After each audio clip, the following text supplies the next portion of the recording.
2. Okay, good evening and welcome everyone. Thanks for being here. I know it's cold outside, so thank y'all for coming. Hopefully we got a lot of people watching online. But again, thank y'all for being here in person and joining us for this council meeting of Port Royal, Town of Port Royal, January 15th, 2025, here in the Yvonne C. Butler Council Chambers. Call the meeting to order. Up next will be the Pledge of Allegiance. Councilman Owens, lead us in the pledge, please.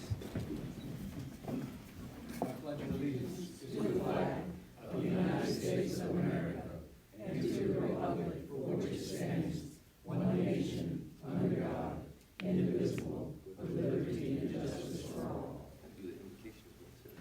Father, we thank you for this opportunity as we assemble before your presence. We thank you for this day that you've made, for we are happy and glad in it. We thank you for the business that will be conducted on tonight and those whom that have come to hear and be a part of this experience. We thank you for the families here. We thank you for the memory of our late Mayor Henry Robinson and his family. And we thank you for all those that are experiencing some type of tragedy in this country today. Thank you for the business that will be conducted, that it will be pleasing in your sight. In Jesus' name we pray, amen. Amen. Okay, up next, we've got approval of some minutes. We've got the minutes from the public hearing of December 13th, 2024, minutes from the council meeting of December 13th, 2024. Entertain a motion to, So moved. Second. do we see any changes, corrections? No issues. All those in favor, signify by saying aye. Minutes are approved. Up next, something really, really special. We've got a presentation for, as you just heard, our late Mayor Henry Robinson, who passed away recently. A lot of people up here can say a lot more than I can. Unfortunately, I never had the honor of serving with Mayor Robinson. I got to spend a lot of time with him. We went to events together and talked to him. And I can tell you there's one thing about him that was very clear. He loved people. He loved youth especially. I didn't know this. Him and his wife, and this is something that you hear from them, fostered over 90 children during their lives. It's something to be very proud of. Yeah. Some you could say fostered, you could almost say saved. 90 children. But he also loved Port Royal. First African American to run for council, ran for mayor, served for decades and decades. Ended as mayor, took some time off, came back. He was on council. We would not be here today in this town. We would not be with such a beautiful town that we all love. The culture that we have, the cool coastal, far from ordinary environment that we all enjoy. He's an integral part of that. And he passed away the other day. We all went to his funeral. The council was at his funeral, and it was sad, and there was tears, but there was also a lot of smiles, and there was a lot of joy, and there was a lot of celebration because it was a life really worth celebrating, something to be proud of. So I'll let council say a few words too, and then we'll bring the family too. Because like I said, I know Mary Beth she spent a lot of time with the man, Daryl Owen, Councilman Ashmore too. They actually spent time and served with him. So I'll let them open it up to council as well too to kind of say a few words about. I think you've covered it well, Kevin. Mayor, I think you've done a good job. When I think of the impact that Mayor Henry had on our town for so long, just in multiple capacities, is very inspiring. And the way he loved the town, that's the one thing he always loved. Port Royal, he loved the people, and would always talk. Every time I see him, we just talk and we catch up, and it was just like, it's just a natural fit. We just connected really well, and I just enjoyed seeing him out and about. So, gonna miss him, and thankful for him being a part of my life, and thankful to God put him in my life when he did. So, I didn't get an opportunity to serve with him, but I got to know him throughout the years. And when I ran for office back in 2017, and throughout my tenure here on council, he's been a very key supporter of mine. He's given me words of wisdom. I would see him often down at the pier, at the Robinson Pier, crabbing. He loved that, and just throughout town and so forth. And I'm very grateful that I did get an opportunity during the Christmas parade.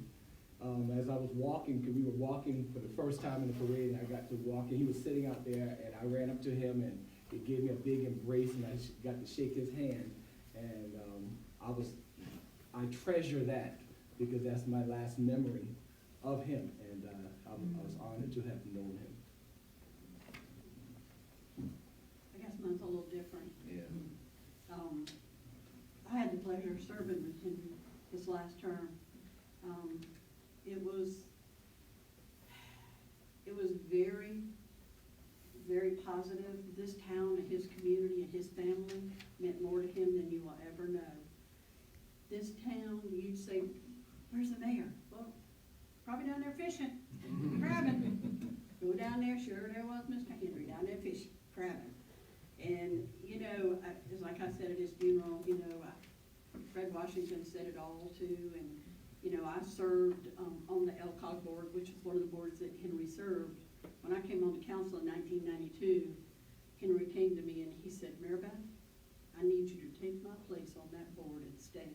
I said, yes, sir, and to this day, I'm still there, and hopefully I'll continue to be there because that's what Henry wanted me to do. But I learned a lot over the years. He was actually a big supporter of mine too. I would call him and I'd say, Mr. Henry, what do I need to do? He'd say, come on by here, I got a list for you. He'd have a list, and I'd go, he'd be in his recliner, he'd have that list. Miss Linda was home some, and, you know, he'd have that list, and he'd always give me the list. Now, you call this person, you call that person. I've already made calls. It was an honor and a pleasure to serve with Henry Robinson. And his family can never imagine as much as he loved you. And his fostering of children, he thought that was the greatest thing. Him and Linda and him, like you said, 90 families he saved. And I used to say, how could you do that, Mayor? And he said, well, Maribeth, it's not hard. I said, but I'd fall in love and couldn't want to let them go. I mean, I'd want to take them home and keep them home with me. And so, if anything, everybody just remember that he was a big part of this community, and that he loved the community, his family, his fishing, his crabbing, and his nickname was Luck. We had a gentleman in the town, Pappy Dad, we used to call him, was Charlie Wilson, before he passed away. He gave him that name, but we never knew why. But it didn't matter, because I figured it was the luck of fishing and by luck of us having him in our community. But that's all I have to say. Just remember, his family's still here, and if y'all ever need us, you know where to find us. Thank you. Although I never had the opportunity to personally meet the mayor, there's very few people in this world who can touch you by the way others describe them. And that's something that I get from everyone I talk to as of late, of who Mayor Henry Robinson was. And we gotta be extremely thankful for that we had someone in our lives that touched us that way, and that will continue to live through us because of the work that he did here. And, you know, life well lived is one of service, and that was something that he didn't shy away from, and it was serving those around him, and, you know, and being proud of that, and he didn't shy away from that. So thank you for sharing them with us, and again, my condolences and my family's prayers with you as we move forward. Yeah, it's just a good reminder that we didn't just end up here. There's people that came before us that created this, and there's gonna be people that come after us. And it's all about what we do with the time that we're here, what were we given, what are we gonna do with it, and what are we gonna hand off, and he really represents that. So I think at this time, if the Robinson family would like to come forward, please.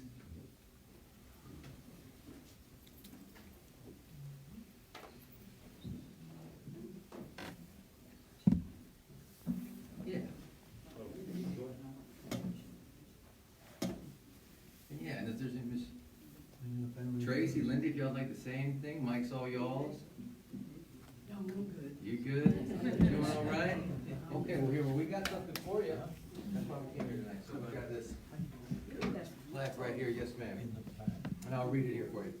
Honorable Mayor Henry Robinson, 1936-2025. Henry Robinson leaves behind a profound legacy in Port Royal. Elected to the town council in 1969, he made history as the first African-American to hold the position. As Port Royal's first African-American mayor, he served with distinction for 18 years before retiring, later returning to the council to continue his service. Over the course of his 38-year career, Mayor Robinson made an undeniable impact on our community, shaping its growth and development for generations to come.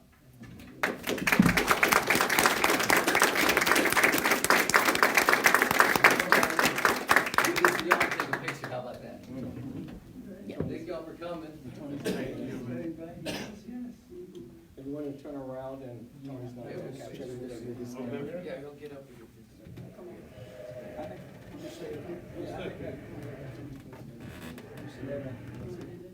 us to come back there? Yeah. Family up there.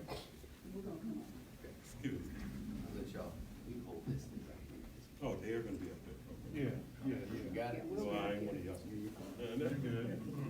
It's about y'all anyway. Yes, ma'am, yes. Everybody get. All right, ready? 1, 2, 3, 4. Mayor Robinson. Mayor Robinson.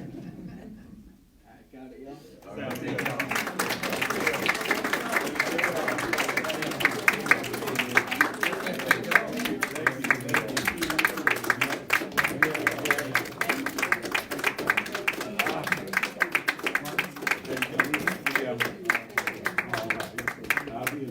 I'll be home in March, so, yeah. Love y'all, have a good night. 38 Don't look to me. If I'm here 38 years. 38 Wow, that's a 38 long years. service. Got Wow. off a little while and decided to come back. Came back. Give one more. No, he Thanks so was, much. like you said, he was, yeah, That's so. awesome. He was always proud of this council here, Dave, that we continued the And things now that what he he wants us wanted. to do is continue the business. Mhm. Yes, we are. Well, that's here at the end of this audit. How we doing? But, and on that note, yes, ma'am. So up next, we've got our audit from Ms. Lisa Weschler.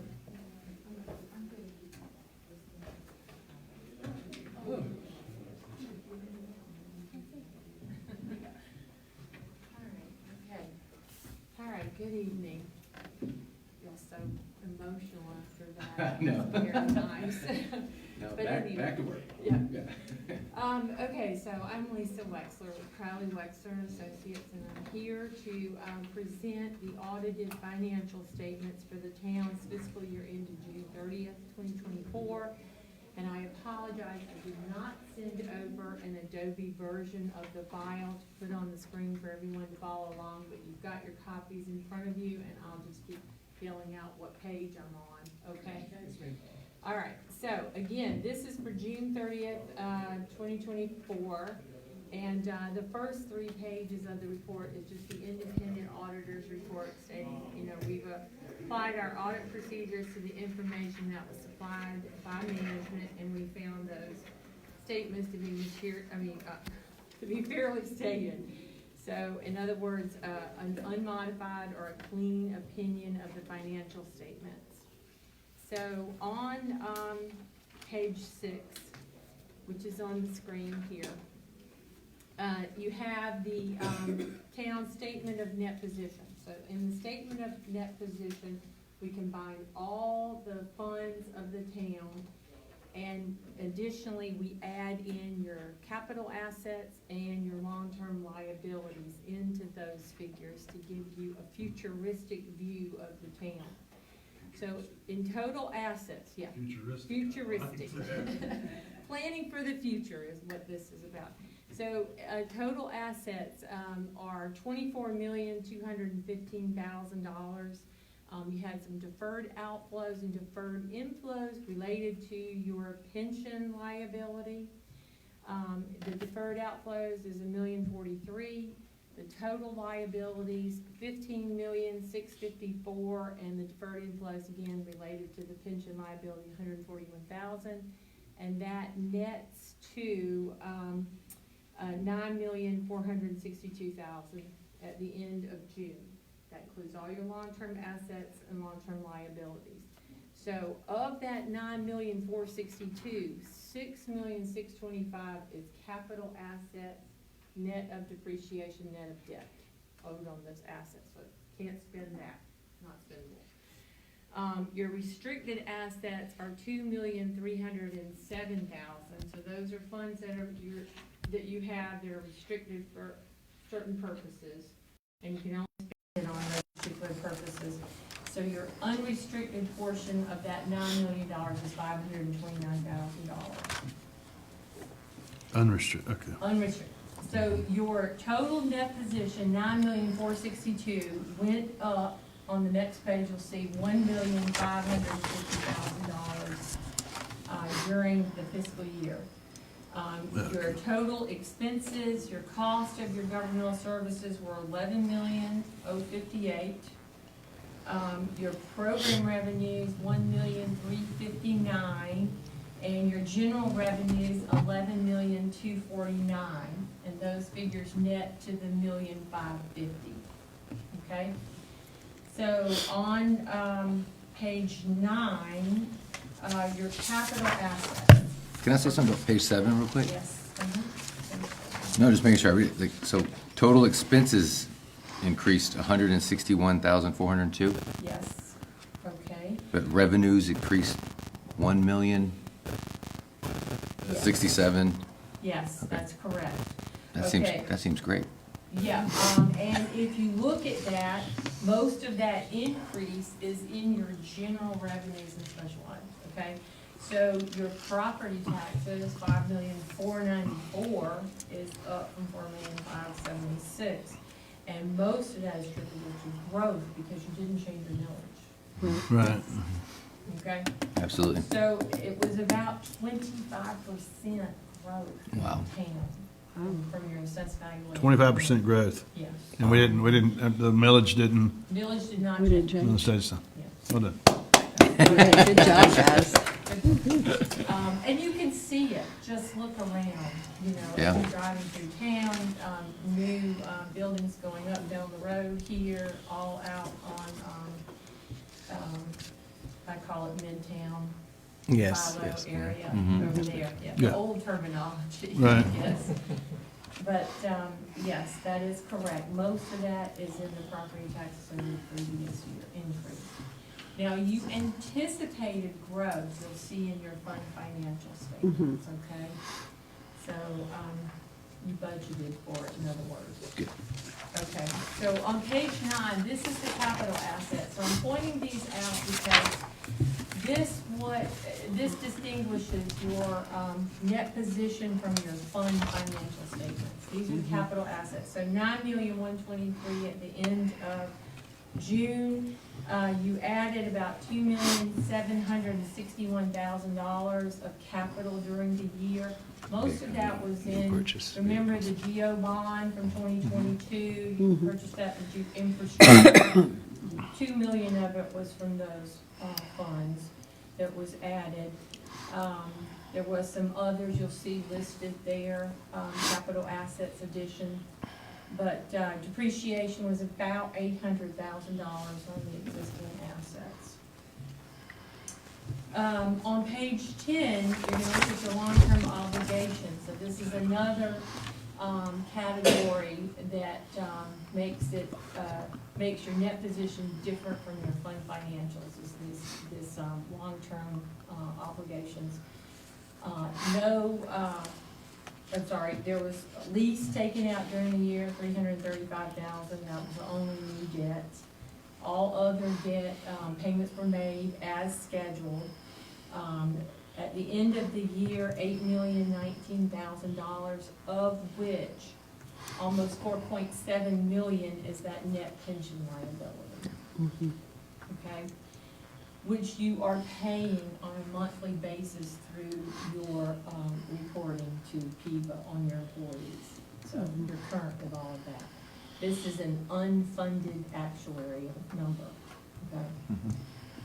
Compensated absences, right, in this particular year are almost the same as last year, not a lot of difference there, but next year you may see that number go up because there's a new liability, GASB 101, where they want you to look at a portion of sick leave too. That might go up next year a little bit. The subscription liability is down because payments were made as scheduled, and the bond, the 2022 bond is the only one that you have open. Payments completed on that is scheduled. Okay, so, to get to page 11, this is basically an expanded version of what we just looked at, the statement of net position. Page 12 is the statement of activities that we just discussed and compared to the prior year, where it shows the increase of $1,550,000. And then on page 13, you get to the old governmental fund financial statements. This is a modified accrual. So it takes out those capital assets and it takes out those long-term liabilities. So in your general fund balance at the end of the year, $5,004,000 is your fund balance. Capital projects is $602,000, and that's part of that $2.3 million restricted net position we discussed earlier. And then you have other governmental funds of $1,705,000, and those are all restricted for specific purposes. Your total fund balance is $7,311,000 on all your funds, without capital, without reserve. Page 14 reconciles that $7,311,000 back to that $9,462,000 that's in your net position, shows you those capital assets and long-term liabilities. And then on page 15, you have your governmental funds financial statement, your P&L. Your general fund balance went up $1,260,000.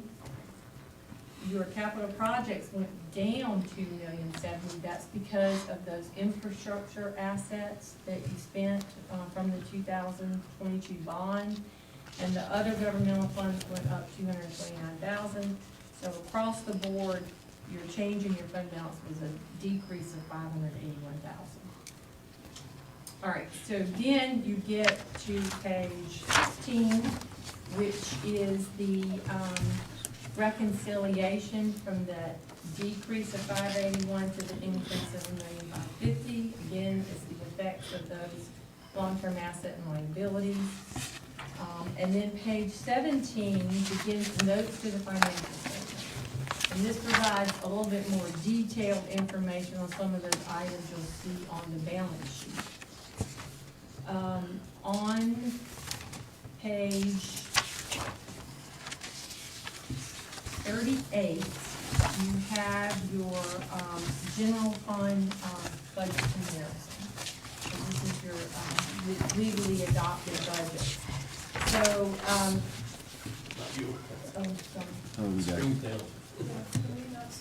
no, I'm sorry, I didn't send the Adobe file, and we just made some quick copies of those pages, but, Oh, so they're not on no. We just had those first pages, but we can get this. Yeah, can we, We'll put it on can the- we get the, Can can you we put it project on it up there? If you, will it project right there? Right here. That one page, page 38?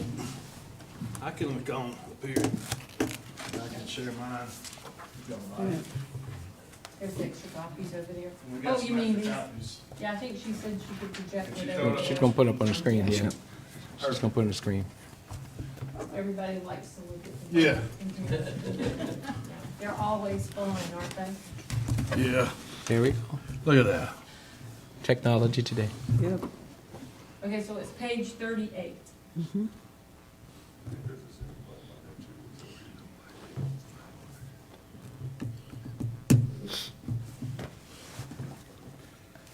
Nice. There.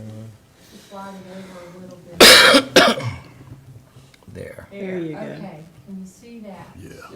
Y'all see? Okay, all right, so your revenues. Perfect. Okay, you budgeted $8,765,000 in revenues. You actually collected $10,078,000, so you had a variance of $1,313,000, most of which was in your fines, fees, and licenses, and it was your business license. Business license. Yes. That's good. They were up $725,000 Wow. the previous year. The other category there, miscellaneous, that increase was, interest, because we all know interest rates were up last year. Mhm. We had some money in the LGIP, and, that was up $175,000 over budgeted amount. So in your expenditures, you budgeted to spend $9,385,000. You spent $9,438,000, so you were over budget. $53,000. $53,000.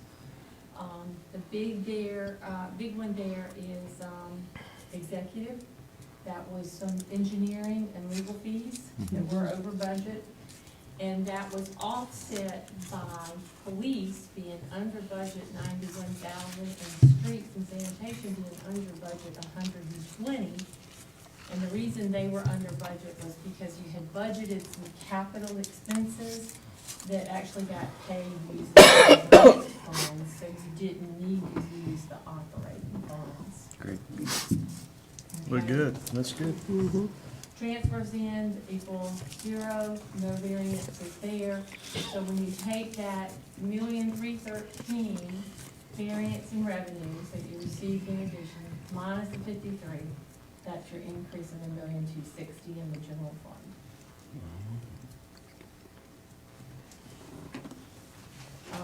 The other, 39 and 40 is just your PIVA information, so we're required to present 10 years of that information, how the liability started in 2015 and now it is in 2024. And page 40 shows your contributions over that same period of time.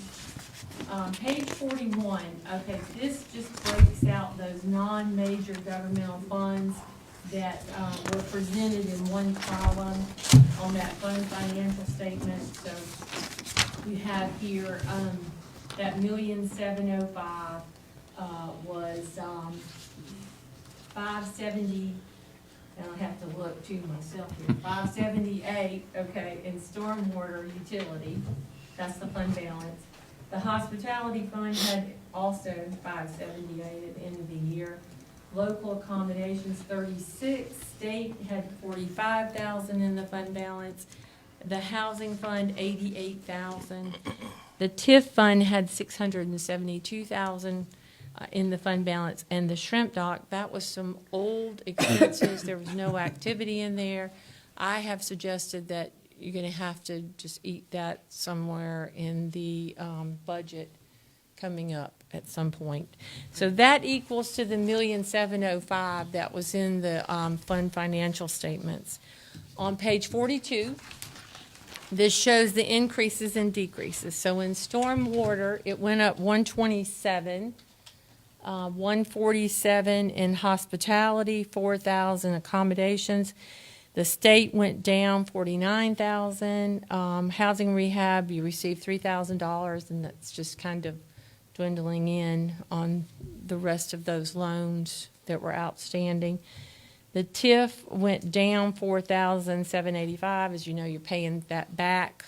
And then the shrimp dock, there was no changes, no activity there. So overall, in the non-major fund, it went up $229,000. Okay, the page 43 and 44 is just a required schedule for the state on your court fines and fees and assessments. So what's reported there is what's received by the town, what's allocated to victims, and what is remitted to the state on that schedule. On the last section, the compliance section, is because the town received more than $750,000 in federal financial assistance. The majority of that was from the ARPA funds. And as you spend those, they will be reported on this schedule of federal expenditures. The last two letters in the report relate to the fact that we did the audit in accordance with government auditing standards. We didn't find any instances of noncompliance that were required to be reported.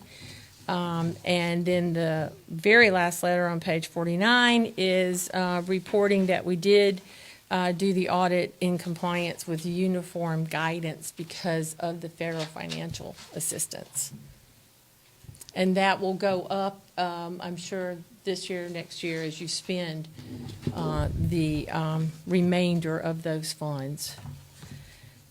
So the page 52, schedule of findings, question costs. You can see there's none there, none reported there. And I pointed out to Van, and I'll mention it here just in case you're reading this later tonight. You know, I'm sure everybody's going to go home and study this, right?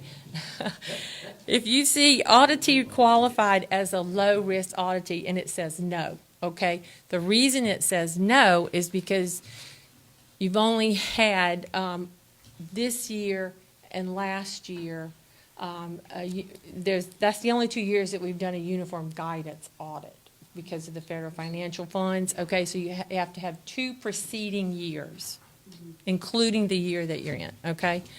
So with no findings, and if you're doing this again next year, that will probably say yes, okay? And that that relates to how much testing is required to do. So a low-risk auditee, you have to test more, test less, test more if you're not. All right, so then there's no prior audit findings and no corrective action plan because of that, so. Okay? Any questions? Unless who wants to ask it? How are we doing? How we doing? I think that you're doing fine. The town has experienced a tremendous amount of growth, and you can see that coming in and impacting the general fund balances, along with not just property taxes, but your business license and all of accommodation taxes, hospitality taxes, all of that compounds. We're in the black, that's all that matters. You're in the black, and you can see that, and in fact, on the statement of net position, with that huge pension liability of $4 million, you still have $500,000 that you're in the black. Yeah, Yes, that's amazing. that's good. No, that was an inside joke with us. Henry, Mayor Robinson would always say that at the Where's, end of I was Oliver. expecting Yeah, that just question, where is it? How we doing? That was his thing. So Bottom we were just line. having that little, it was a little joke with us, so.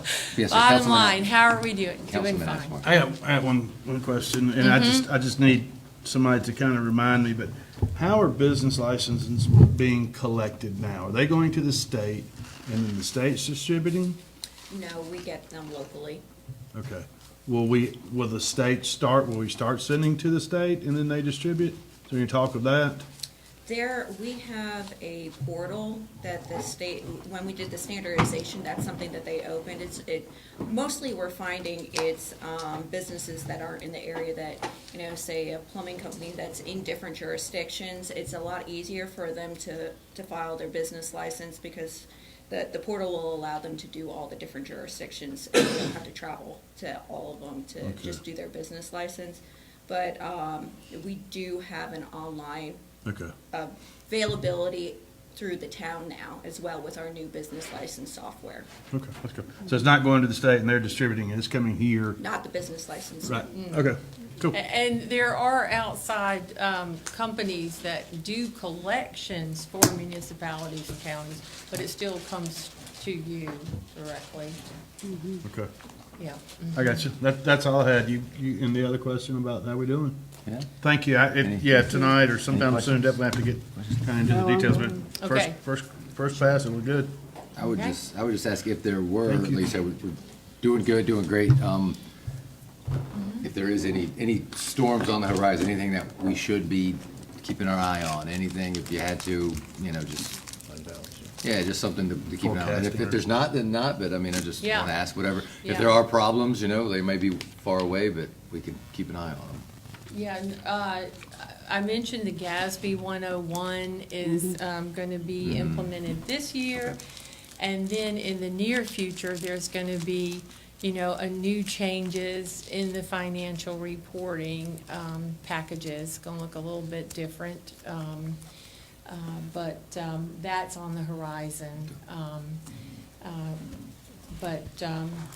I can't think of anything That's fine. state-wise or law-wise. I know the ARPA funds, they were committed, okay? Mhm. Yeah, Got to spend be them. spent, okay? So please make sure you get everybody lined up Yeah. and don't want to have to return That's not money gonna to the happen. feds. We've got that right? covered. Yeah. You're Yeah. not getting any money So, back. right, exactly. So, Okay. all Well, right. thank you. That's Okay. great. Yeah, absolutely. All right. And if we could, let's just give a round of applause to our staff. Yes. Because as you know, we sit up here with council, they do the day-to-day, they're the reason that report is great. They're the ones that collect the taxes, spend the money, and keep us in the black, as you said. That's not us, so thank y'all very much. Shout out to Van and Chris Yeah. that aren't here tonight. And just so you know, yes, we do have, Yeah. yes, and Van, yes, he will be back very soon, so yes. He's sad he can't be here, yes, but, and we'll tell him too, because like I said, that's all y'all, so hats off to staff on that, so. Okay, Thank you. All right, well, thank you. Thank you. Absolutely, and have a great good evening. Okay. Thank you, Lisa. Okay, council briefing. Just had a couple of items. I know we've been talking about the Sands boat landing, where things were at with the county. Reached out to them, found out that all of the parts have been delivered yesterday, and next week they should begin the repairs, and they're saying about a week for the repairs. So Wonderful. hopefully in at least 2 weeks, we'll see that landing back open. You'll notice that construction has started on the boardwalk and the tower. That should be completed the end of February. We've got a lot going on down in that area. We also have the causeway. We're looking at hopefully starting the end of February, the causeway area into the Sands Beach, with a hopeful Colleen. completion date of end of April. Do we have a rendering of that? Do we End have of a- April. Okay. Okay. If you don't mind, Noah, yeah. Yeah, let's look at, I'm excited. Yeah. to Yes. see it. Colleen, there you go. End of April. And So we see that, another. And then the only other item is start thinking about retreat items. We have it scheduled for February 21st. It will be up at the police department. We have a facilitator coming from the Municipal Association, and just looking at for some topics. Great, yeah. And we'll get those, yeah, council, any topics, let's start getting those to to Brooke and getting that agenda together. I'll add one, because I got some questions for it. You know, if you're pulling on Paris Avenue right now, right behind Anchor Park, you'll see some orange fencing up, and there's some equipment over there now, and people's like, what's going on? What's being built? What's being built? Nothing's being built. That's actually the staging area for the West Paris Avenue. If you know, we're doing a drainage project on West Paris, and then over here at 11th Street and Madrid as well, too. So those are our two drainage projects we're doing in the downtown area. So Joco is just, they got in touch with the property owner and asked if they could basically just store their stuff there while they're working. So no, there's no buildings being built, there's no construction going on behind Anchor Park. That is just the storage, that is the staging area for the drainage project that's going on at the, for the West Paris area. So I've had some calls on that, you know, you drive in, you see that orange mesh up, but yeah, but like I said, that's a staging area, so. No Look at hotel. this. No hotel. Yes, like I said, we'll let you know. Like I said, there's no plans being submitted. That's just where they're holding their stuff while they work. Can't tell how to get this. Well, look at this. That is wild. Not quite so. No, like you said, this is a preliminary, Yeah. the model so, of it, but The top view is the top view is looking south towards the beach. So the top of that rendering is the Sands Beach. Thank you, Brooke. okay. The bottom photo, the bottom rendering is looking north. So the bottom left corner of that bottom rendering is the boat landing. So basically, it looks pretty substantial. It's going to be a timber bridge with an approach that has a concrete pad, and everything else will have this geo grid under the sand that will hold things like if you picture a dune walkover where there's that grid under the sand, that's what that's going to be. It'll be one vehicular lane that's 14 feet wide and a pedestrian and pedestrian and bicycle lane that is 6 feet wide. And they'll be separated with guardrails on the outside and some very soft lighting for the times when there is access as it's getting to dusk or dark, like the 4th of July. And we'll have the automatic arm that will, Lock the the gate. department won't have to go out to do the gate anymore, and so that will automatically go So, down. yeah, so right there at that pinch point on the left side on the bottom rendering is where the arm will be. And they've kind of designed it so we can put the oyster recycling back in place there on the wider side, closer over to the parking area of the boat landing. And that'll also allow vehicles to stage to wait for somebody else to come across as they, it's a one-way vehicular lane. And then the bulkhead, you can see on the beach side, there's a bulkhead that continues the entire length there until it comes back down to typical grade. That will be our parameters for being able to maintain Within. everything within those bulkheads on either side. We'll be able to rake out and maintain and keep flat anytime without permitting from the state, so. And we're in the process of manufacturing a sand rake, so Public Works will be able to go down anytime to do that work. As you remember with permitting, we would have permit to do one job. It would take Oh, yeah, take months all to year get to get it, the yeah. permit. Now, whenever we see that we need to do some maintenance, we'd be able to go down and take care of it at that time. Just say giddy up, boys. And since Van's not here to say it, that water will never be that blue. But hopefully, it's not usually that high either, but Yeah. I believe we have 3 or 4 feet from typical grade, from the elevation of the sand as it is now to the bottom of the bridge. So. And this is based on a 25-year storm, Mhm. too. Great. Excellent. Yeah. Well, that's what's exciting. I don't know if everyone remembers, but this last summer, well, that was the worst flooding I'd ever seen at it. And, you know, we don't know what Mother Nature's gonna do. I don't see that changing anytime soon, so this is just a way for us to kind of deal with that situation, and now we don't have to worry about it. We can just go over it, and everybody can get to the sands and and be safe, and so that'll be good. Hopefully, we won't see families logging waist deep with coolers over their heads through it like we were last time. So- Cars Yeah, cars stuck, all that was going on, so this is great, so, yeah, it's really cool. Like I said, it's gonna be a change, but I think it's a change for the better, and it's just about preserving and protecting, you know, the access to the Sands Beach, which, as we learned, is one of the top 5 tourist deal. attractions in northern Beaufort County, so.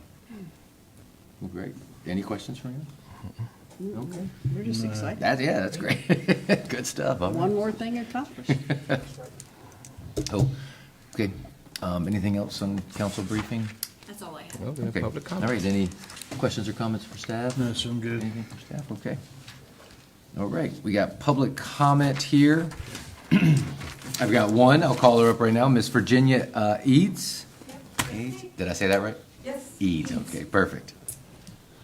Hi, I'm here to talk about Johnny Morrell Circle Drive. I don't know for sure if you know where it is, but it comes off of Rebo and comes around. And there's mostly undeveloped property on either side of Johnny Morrell. I represent the Port Royal Landing development. I do the landscaping there, and we share a perimeter fence on Johnny Morrell. And I do a lot of cleanup of trash and stuff there. What I want to bring to your attention, however, is that the areas that are undeveloped, especially the road that goes behind the Piggly Wiggly, and then there's another road further down, there's kind of a circle where people go for lunch or whatever, and there's another road that goes back into that undeveloped property, has become a real dumping ground. And I brought some pictures to show you. I don't think we need to go up there, but it used to be just trash, you know, beer bottles and liquor bottles and stuff like that. Now it's fiberglass bathtubs, furniture, tires. It's stuff that I can't take care of. And I don't mind going over and picking up trash, but I can't deal with this. It's owned by a lot of different property owners. I don't know who they all are. There's still a sign there for Maryland Properties, but I don't think they own several of the pieces anymore.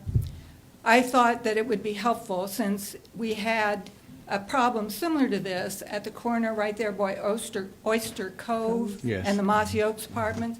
You guys put up some signs that said no dumping, and the dumping went away. It went away completely for a while, but now it's moved down the road.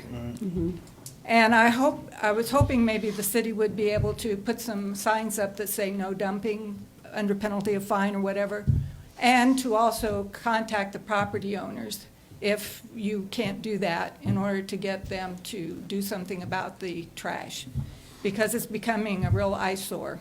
And it's a beautiful area to drive through if there's not all this trash everywhere. Absolutely, we can absolutely do that.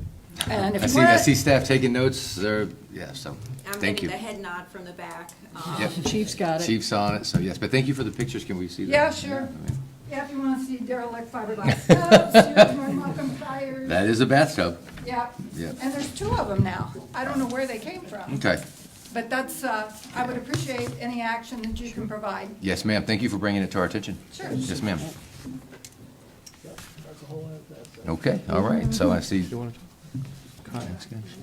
Okay. Yes, Ms. Colleen, come on up. Colleen Johnson from Fort Camp Saxton Way, and I just want to say thank you all. I'm so excited. I've been going down every day to see how they're doing on the boardwalk and just really recognized, I saw them working on the top of the tower, but that they were actually, I think all that's left are the stairs because they're resurfacing, whatever.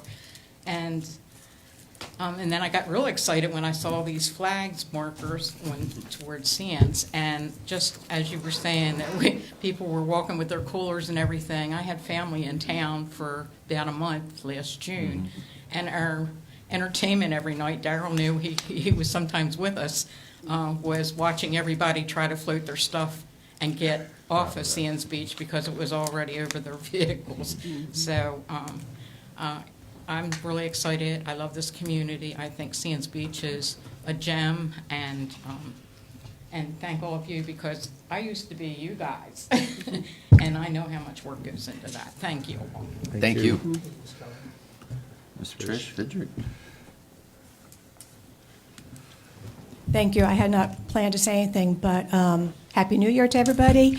I want to also reiterate the thank yous for Sands Beach and for 12th Street Sidewalk and everything. It's fabulous. But the 2 things I wanted to ask is I came to the workshop last week, and it was my understanding that there was going to be a meeting with Safe Harbor or a conversation with Safe Harbor last week, and I had anticipated some kind of report tonight in the briefing or whatever about what transpired. I know there's a lot you cannot say, but I would hope there would be something you could say. And then the second thing I wanted to do was to make sure to introduce the new chair of the Beaufort County School Board of Education, Colonel Dick Geyer. He is a representative for this area, and he is joining us at today's meeting. So, Dick. Come on, Dick. Thank you. Give us some words. That's what the school board doing. And like I said, and just so you know, he is District 4, which is our district. Yes. Thank you. I was going to call him up later. We'll do it right now. Yeah, so. Thanks, Trey. I appreciate this, and I want to let you know that we have made a significant change in our legislative committee on the school board. We've had a small legislative committee, and basically their focus was at the State House. And we didn't have any focus down at the county and the city legislative bodies. That's going to change. And every city council meeting, every county council meeting will have a board member in attendance, not to cause any trouble, but to get some information. As you heard in your audit report, we are all dealing with growth. Well, you understand more about the growth earlier than we do, and we're reacting. And we did not react very well to the growth in the Bluffton area because we did not maintain good contact with the Bluffton City Council. We are about to have growth coming here. And you all are going to know more about it than we will, but we have to plan. And we have to build, and we have to adjust attendance zones. And so most of the other cities in the county have 2 and 3 board members that have that in their district. You're stuck with me. So I'll be coming to your council meetings to listen and to understand how we can help and prepare together to deal with the growth that we're going to have. That sounds good. We're glad to have you. I'm glad to be here. Thank you, Chairman. Thank you. Congratulations. Oh, yeah, thanks. Well, and also, Madam Councilwoman Howard Yep. is. Yeah. Wow. She's not here not. tonight. Not tonight. Chairman of the County Council just elected. I was hoping she would be here. Leading efforts there, so that's good to have That's that good, yeah. support here locally, north of the Broad. Absolutely. Get Get Thank some you. things done. We really appreciate it. So, okay. Public comment? All right, closing public comment, moving into second readings. Up first is 2024-20, an ordinance to authorize the town manager to convey excess real property to facilitate construction of sidewalks within the town described as Beaufort County Tax District 110, map 11, parcels 0466, 0467, and 105A, better known as 705, 701 14th Street, and 1508 Old Shell Road, 434 feet. Sidewalks. We talked about this at the public hearing. All those in favor signify by saying aye. Motion to approve. Motion to approve. Approve. Sorry. Motion to approve. Second. Any discussion? None. All right. All those in favor signify by saying aye. Aye. Just getting excited. That's good. There's so much good stuff happening. Absolutely. Excited. All right. So that was it for that. We've got council action. Up first, appoint board member to the Regional Housing Trust Fund. I have not heard of any Who's applicants. that? I don't Okay, know yeah. if anybody's reached out to council. Okay. Still open. If not, I can definitely go ahead and put it in our newsletter and Yes. start advertising for it. Is this to fill the spot with a recent resignation? Yes, sir. Okay. Yes, sir. So, yeah, so we'll, we do now have an open spot for the Regional Housing Trust Fund. If you know, Wendy Zara in town, she's a good person to ask about that. She's very involved in that process, in that board. If you're interested in that, I'd reach out to her. But yeah, if we could get that in the newsletter, and, we'll just kind of keep putting the feelers out there and asking who's interested, and we'll accepting applications now, so we'll hold off on that one. All right, council action next, approval of tree proposal for Sands Beach Park. The Sands Beach Task Force has been working hard. They have asked staff to reach out to tree service companies. We've had Michael Murphy go out, do a review. We reached out to about 6 different companies. We were able to get 2 estimates back. One was for $11,500, the other for $12,000. So this would be approving that contract for them to do, remove moss, if there was any dead trees for removal. So pruning, Just clean up. essentially, clean up. Correct. Just some healthy maintained. Is this on the left of Sands Beach Road in that area? Correct.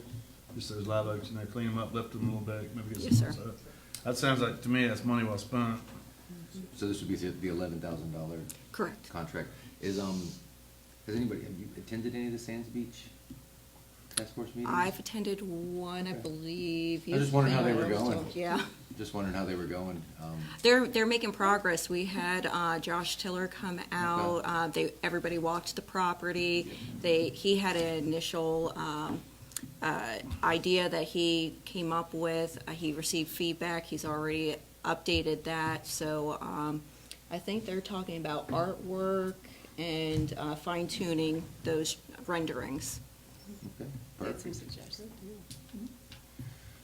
there any timeline, I guess, I'll ask them, but when we would hear something from her, or when they plan to have Well, something we have someone in the audience that is actually on the task force that could probably offer a little bit more input than I would be able to give. Any, I don't wanna put you on the Or two, spot. yeah, that's right. And then we're not gonna hold you to it either, you know, but just No, some ideas to- That's a pretty good summary of what we've done. We had a meeting just a couple days ago. Okay. And so we're very pleased with the general outline that the landscape architect gave us with the path that's going to wind its way through it. Thank you for approving the funding to limb up, and so that we can really see what we have there.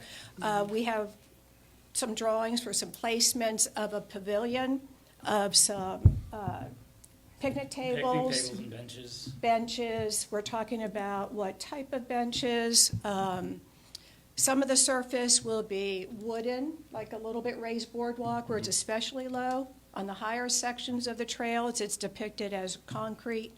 It's beautiful, and we're real lucky because Dean Moss is on the committee with us, and so he's giving us his input as to what the Spanish Moss Trail and how that will complement this park, not be incorporated in it, but complement it.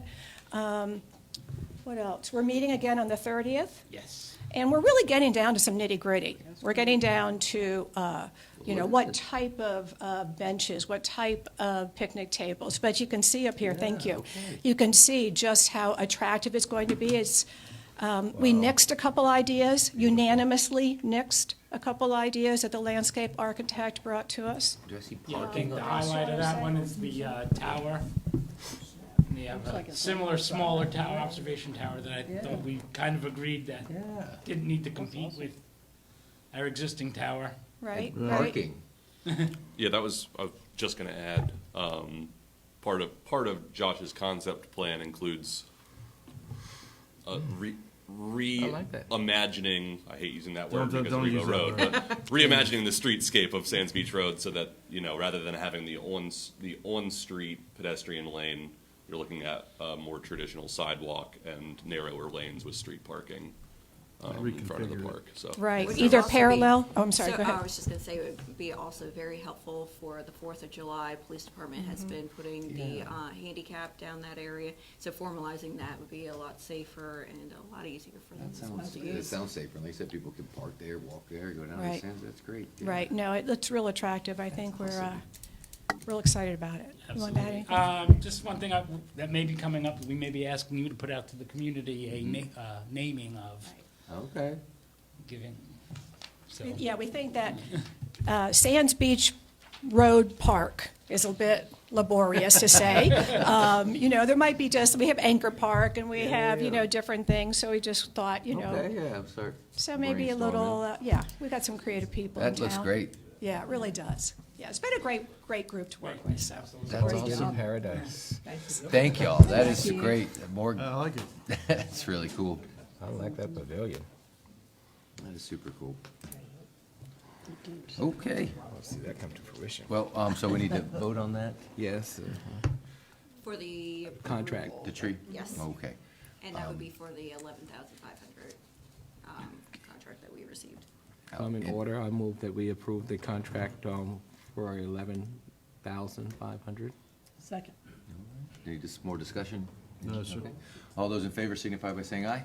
Aye. Okay. We'll limit up. Okay. Up next, approval of contract with consulting firm for zoning code review. I know if- Go for it.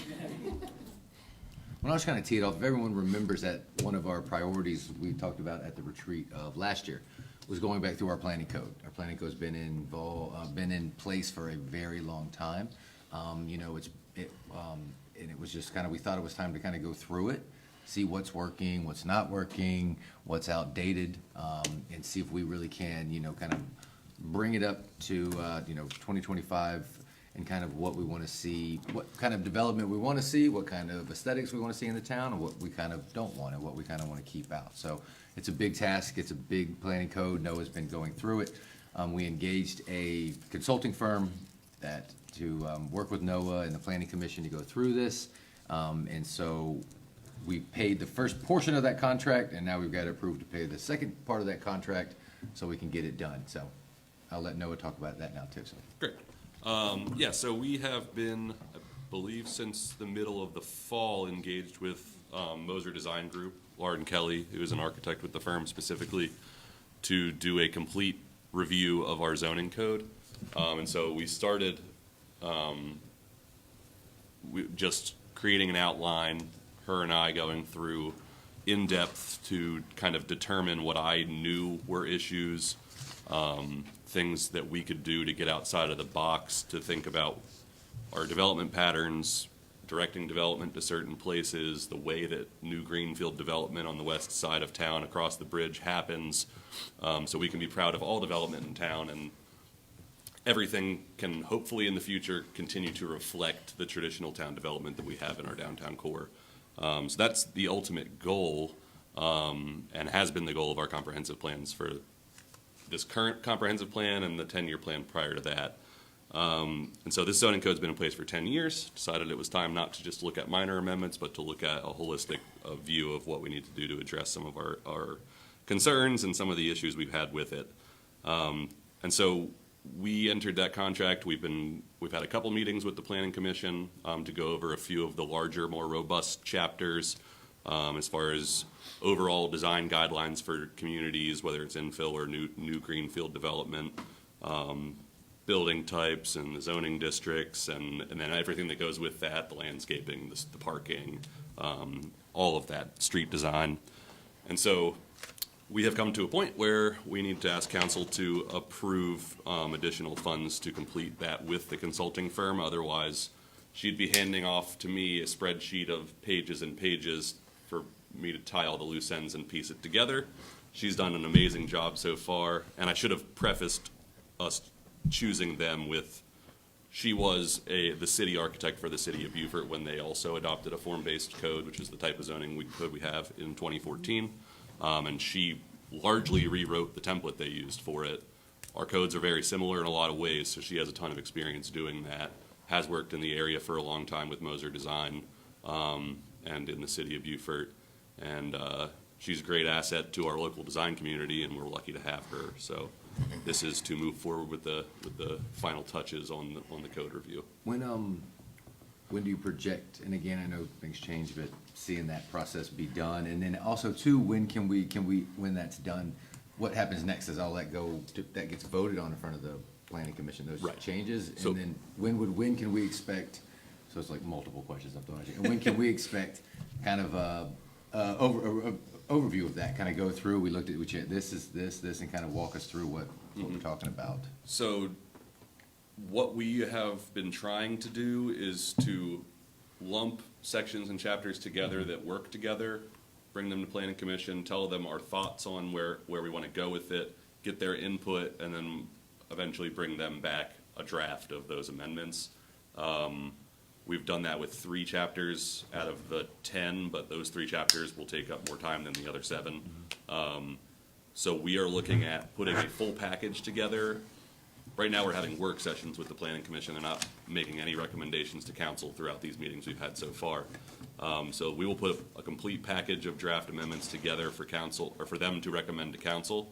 And once they've made their recommendation, Lauren and I will come to council and present it as a holistic look rather than just throwing new standards at you and expecting you to understand how that works as a whole. That doesn't do anybody any good. So we are looking at, the goal has ultimately always been to at least have anything that reflects on multifamily development done prior to the termination of the multifamily moratorium, which is April, I believe. Already? I think it's April, if not May. But Wow. I think the first reading was May, or first reading was April and finalized in May, I believe. I can double check. But right now, I think we're still on track to get the entire review done by that point. So we won't miss a single thing that could impact multifamily development by the time we get to that point. That's my timeline and kind of how we're approaching it. Did I answer? Was there a question I missed? Nope, that was it, just Okay. kind of when we can expect to just see something, for the public. So, And like I would said, say they- about 3 months. And if you want to, you could go to the planning commission meetings or. That's, yeah. Absolutely. Anytime you see any planning commission work session advertised over the next several months, that will be the planning commission, myself and our consultant discussing where we're going with those proposed amendments. They won't take any action during those meetings. It's just a discussion and everybody's welcome to attend. Depending on how many people show up to those meetings, we'll try to keep it as open forum as we can and less standing at the podium to make comment without getting a response. Great. Okay, so, this time I'll entertain a motion that we approve the contract for the consulting firm of the zoning code review. So moved. Second. Any more discussion? All those in favor signify by saying aye. Aye. Glad we're getting started. Yeah. Now you can get her done. Okay. Up next, important dates. Next Monday, Martin Luther King Day. The offices will be closed. Tuesday, January 21st is the Municipal Association of South Carolina Hometown Legislative Action Day in Columbia. That's where council goes up to Columbia. We meet with municipalities, mayors, councils from all over the state. We interact with our state legislators, with our state delegation, and try to pursue and push policies that are important to the local level. It's also really great. We have some really interesting classes. It's a good time for us to learn. I take so much from those, and just hearing from other communities, things that they're doing, things that, you don't always have to, invent the wheel. You can kind of look at someone else and say, that might work here. That's a good idea. And so that's what I really look forward to, is trying to learn from all these other municipalities around the state, and it's a really good opportunity to do that, so. And they love our tree ordinance, everybody. Oh, and they talk about that, they give us Our pats tree on the ordinance. back for the tree ordinance, I can't believe we all did that. So that's that, so council, will be up in Columbia, the 21st. Weather permitting. Well, Weather yeah, that, we were permitting. just talking about that, it might snow. That's what they're calling for. All right. Up next, Wednesday night, Friends of the Cypress Wetlands Speaker Series Spotlight begins at Shell Ring. That will be a lot of fun. We might see how quickly, if we can dip out of our classes early and make it back, but we'll try to be there. But if not, I hope a lot of people from the town will show up and support the Cypress Wetlands and those friends.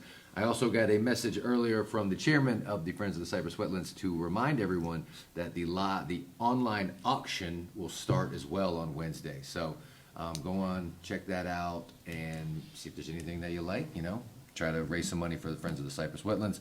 Another great amenity and asset to the town. So again, the online auction will open Wednesday as well when the series begins too. As we just spoke, Planning Commission, January 27th, that Monday. Any other dates? Tomorrow, we have the joint council meeting with Yes. our sister city, neighboring city. And 6 chamber. PM, 6 PM. 6 Here. p.m. It's 6, no, it's not 5:30, 6 p.m. It's here, right? Yes, sir. Public's Okay. invited to attend. Yes, sir. Joint council And I meeting, guess- City of Beavertown, Port And Royal, since 6 o'clock. since we're meeting with our Here. sister city, I guess it's fitting to announce also that Saturday and Sunday, they will have their oyster festival at the Henry C. Chamber Waterfront Park. We've heard from quite a few county council members that they'll be at the meeting as well too tomorrow, Yes. joining with the joint meeting. So again, The chairman. Come on and out. the if you want to co-chairs go will be back-to-back town council meetings, we will Maybe the school accommodate board will be you. there too. A lot of heavy hitters. there. Yeah. So we You're got gonna that. have 2 councils there tomorrow. Any other dates? January 25th, oyster for Buford Yep. football. Beaufort High. That's at Live Oaks Live Park. Oaks Park. So there is a, open to the public, a oyster roast going on to raise money for Buford High Athletics.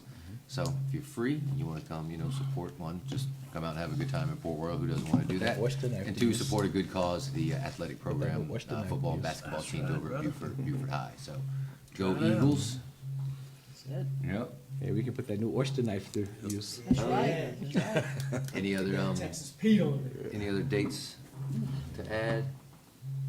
Okay, and I just encourage council, if we come up to anything, and also the public too, if there's anything happening in town, a public event, kind of send that along to us. We'll see, if we can help promote it and push it out there. Like I said, in the town, public, we're always open to kind of share those things. So just let us know what we can do, help support you. So, up next, council comments. I'll start, am I right this time? Councilman Guerrero, council comments. I don't. Oh, hold on, I apologize. Public comment, any other public comment? Okay, we did a good job for a second. I don't have anything this Okay. month. Mayor, I appreciate it. Thanks so much. Just happy to see many of you guys that show up here. Dick, congratulations, man. We really look forward to working with you, trying to see how we can help the school, just so the school board kind of get to where we want to get there together. So thank you so much. And just remember, we're a community. We work together with all of y'all, so make sure you let us know if there's something we need to do or attend, and we'll certainly be there for you, just like county council, they'll be here tomorrow night, and I know at least 2, possibly 3 tomorrow night is coming. So, look forward to it, and anybody wants to attend, please do so. It's a very important. Thank you. Yeah, no, we really. Good start. I have nothing, I just love this town also, but since we have this, I'm gonna take advantage of the school board member being here. Something was said recently also, and this is something that I started in Jasper County when I worked for the school district in Jasper. And, we have great things that come out of our communities and our towns and so forth, and I'll just use Jasper, since I worked there. General Fig Newton, Senator Clemente Pinckney, Davis out of P-TECH in New York, all those places that people know. P-TECH, President Obama used that in his, I guess his inauguration speech or something. Those people came out of Jasper County schools. So we have also big and well-known and prominent people here in Beaufort County that came out of our local schools. And someone suggested, I think Fred Washington actually suggested, that we need to look at our schools and create a hall or a wall of fame, particularly to those people that came out of those schools and have provided or contributed to the success of the town and have gone on to do great things. So, and we have Port Royal, one of the second oldest school in the state here, and we have some great people that have done great things here in Port Royal that would be an honor to be recognized in the halls, so that the students who walk those halls every day can say, hey, who is this here? Oh, that's Brooke Bacola. Yeah, she's the assistant town manager at Port Royal. So I just wanted to throw that out there. Yeah, I thought that was a great idea. He mentioned it at the funeral for Mayor Robinson, and he was basically saying kind of that, just basically having these murals of people that came out of these places, and he talked about, one, it kind of puts, when people would go to the boardwalk and you go, Henry Robinson, all right, who's that? No, they know. That was the mayor. That guy was on council for 38 years.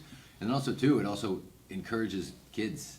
They can look at that and go, oh, I could do that. Yeah, that came out of there. And like I said, he just kind of mentioned that at the funeral during his comments, and we were all sitting there like, that is kind of a cool idea, so. But, you know, also when Mr. Washington was talking in reference to Mayor Robinson, and, you know, I didn't think of it at the time, but he's like, you know, when Henry Robinson was the mayor of Port Royal, we had Henry Chambers in the city, and he was like, oh, well, Henry Chambers knew all these big people, Senator Waddell and everybody, and poor Mr. Robinson knew all the local people. Well, what they didn't realize is that Henry Robinson was a friend of Jimmy Carter, president. And that's how we got a lot of stuff done here in Port Royal. But people don't know that, but it was really interesting to hear some of this stuff. No, it was a great idea. Like I said, he just kind of said it during his comments at the funeral, so. But, yeah, Councilman Ashby. One thing, it came up, and I will be careful what I say, but I think Trish asked for an update on Safe Harbor. Unfortunately, right now, we can't. Some of the stuff that's been talked about, we just can't.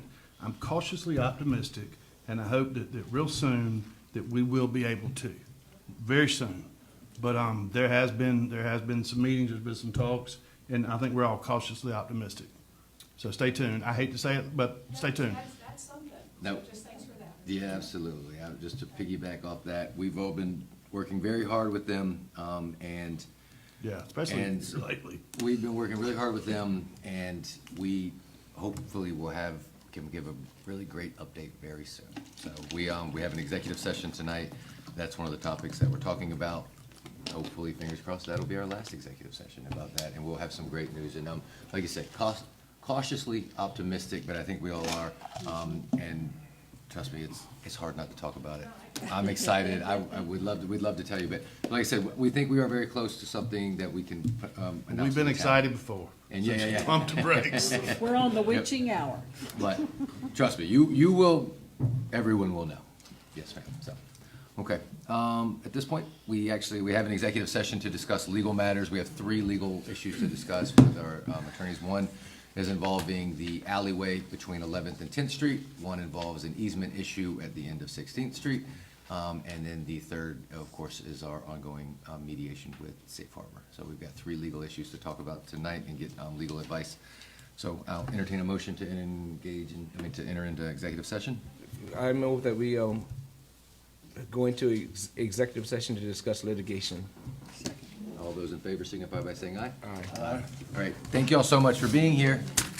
First month's down. Thank you all.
Okay, and we are just stepped out of our executive session. I'll entertain a motion to step out of executive session. So move. Second. All those in favor? Aye. Okay, we're back in regular session. Again, just during that executive session, we were discussing some litigation matters with attorneys, multiple issues that we talked about before we went in. But no action was taken, and now I will entertain a motion to adjourn our January 15th, 2025 council meeting for the town of Port Royal. I'll make a motion that we adjourn. Second. All those in favor signify by saying aye. Aye. All right, thank you. Good night. Good night, everyone.